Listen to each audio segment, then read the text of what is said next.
Clair Obscur Expedition 33 is remixing turn-based RPGs with parries and special party member skills. The game has some great tutorials, but getting good at combat requires patience, practice, and some pro tips.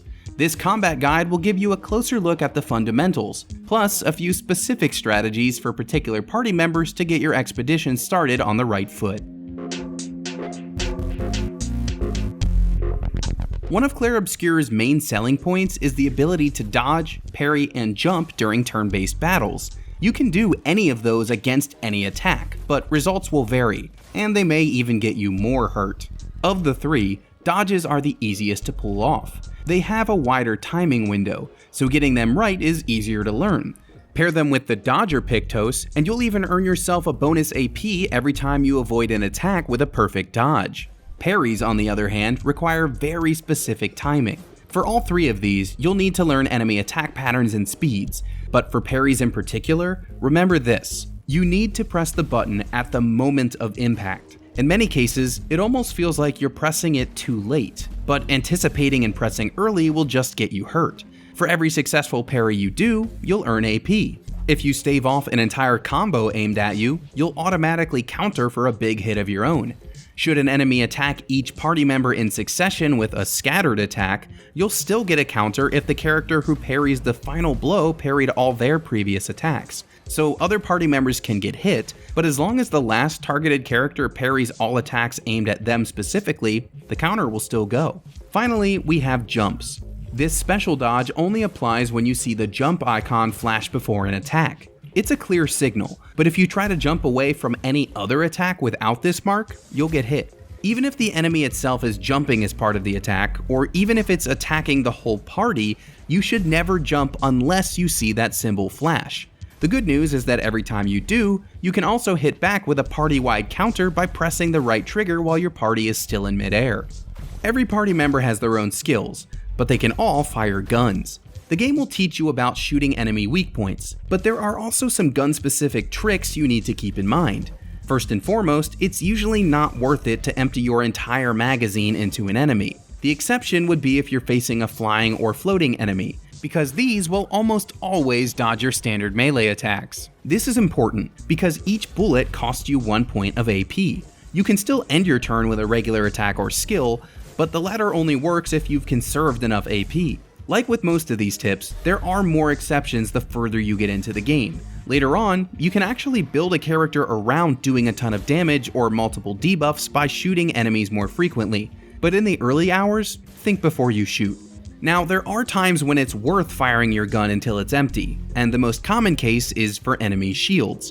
When you see that symbol over their health bar, it means you need to hit them that many times before they'll actually take damage. Each bullet will take away one shield icon. That's one way to deal with multiple shields.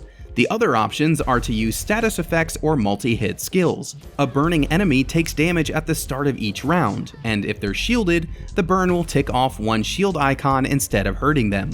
That's a great status effect to focus on no matter who's in your party. Additionally, you can use skills that hit the enemy multiple times, because each one of those will also knock off one shield. Lune has several great spells for this. And Gustav's Lumiere Assault hits the enemy 5 times in a row, doing extra damage if you time your button presses right. As you're piling on the damage, you will also notice a yellow meter filling up below the enemy or boss's health bar. This is the break meter, and it's essential for winning some of the tougher encounters. You can fill it up by dealing damage, and when it gets full, it's time to use a break skill. This effect is specifically written in the description of several skills. Gustav's Overcharge and Maelle's Fleuret Fury are 2 examples. If you break an enemy when this meter is full, they'll take a huge hit and become stunned for a full round. This means they can't act the next time they come up in the turn order. This gives you time to heal or to keep pounding them with more attacks. While stunned, enemies and party members alike take much more damage. Breaking and stunning is the intended way to defeat the game's mimes. These tough optional bosses can be found in each of the game's zones, and they drop great loot when you manage to beat them. This next point is more about augmenting your combat skills rather than executing them in a fight.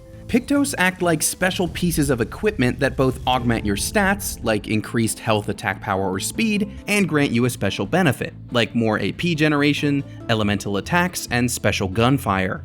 First, make sure you're not wasting your slots by equipping redundant effects. For example, if your melee weapon already deals fire damage, there's no need to put the same effect on your gun unless you're stacking for a very specific build later on. In general, you should keep a variety of attack augments, stat buffs, and other passive bonuses across all your party members in the early game. Every time you win 4 fights with a Pictos equipped, it becomes unlocked for the whole party. This means you can spend your Lumina points to gain the bonuses of Pictos you don't currently have equipped. Click the left stick to switch between these two menus on the party screen. You can allocate and reallocate your Lumina as often as you want. Once the curator comes to your camp, you can also spend all those colors of Lumina you've been collecting to give your party members more points. Keep in mind, and this is crucial, that equipping these unlocked benefits through the Lumina menu only equips the special skills, not the stat buffs the Pictos initially come with. So you need to make a decision between using a Pictos slot to attain both the benefit and the buff, or using Lumina points if you want to save your slots for something else. It's a constant balancing act, especially with the extra incentive of swapping out your Pictos often to unlock more Lumina. We're gonna finish up with specific tips for 2 early party members.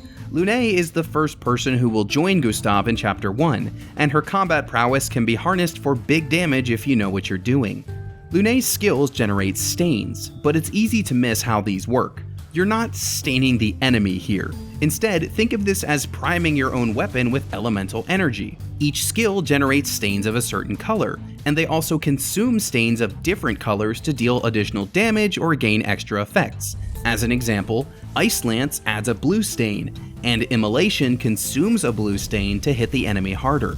The goal with Lune should be to stay in a flow state, chaining together stains so that every skill is boosting the one that comes after it. There's even a trophy/achievement for doing this for several turns. If you're unsure of what skills are primed by the stains you have, just look for the yellow text. This always indicates a bonus for any skill from any party member. It can also help you remember the order by equipping your skills in a row where you need them. Generate stains with the first ability, consume them with the next, and so on. Additionally, Lune will also be your main source of healing, other than items and some of Gustav's utility skills early on, if you choose to play her that way. And yes, stains boost her healing abilities as well. Maelle will join after Lune, and her skills all revolve around stances. Some skills will activate a stance at the end of her turn, while others gain bonuses if you initiate them while already in a certain stance. First things first, know that being stance-less isn't outright bad. It just means Maelle isn't at her full potential in the fight. Offensive stance is a risk-reward, dealing 50% more damage, but also taking 50% more if you get hit. Defensive stance, on the other hand, reduces damage taken and grants bonus AP when you dodge or parry. Lastly, you have Virtuous Stance, which deals an extra 200% damage. Unless you're playing it safe with defense, your goal should always be to reach Virtuous Stance. If you use a skill that would activate the stance you're already in, you'll revert to being stanceless. Beyond that, your regular attack will switch between offensive and defensive stance once you're in one of those. It might sound complicated, but you can chain all this together as soon as Maelle joins the party, as her skills are meant to work together for this exact purpose. For example, Spark will burn an enemy, and Swift Stride will then put Maelle into Virtuous Stance after attacking the burned enemy.